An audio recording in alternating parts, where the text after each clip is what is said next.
Hey guys, welcome back to Crazy Gamers. Today I'm gonna show you how we can change our profile on Real Boxing 2. If you are new to this channel, make sure to subscribe our channel and don't forget to hit the bell icon to be updated with our new videos. So without any further ado, let's get started. First of all, make sure you have downloaded the right application. After that, open it. Next, you have to click on your profile and click on your photo.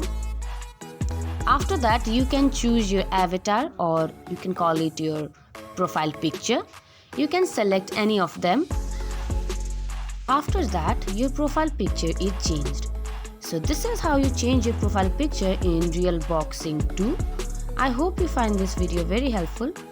If so, don't forget to give us a big thumbs up and we'll see you in the next video.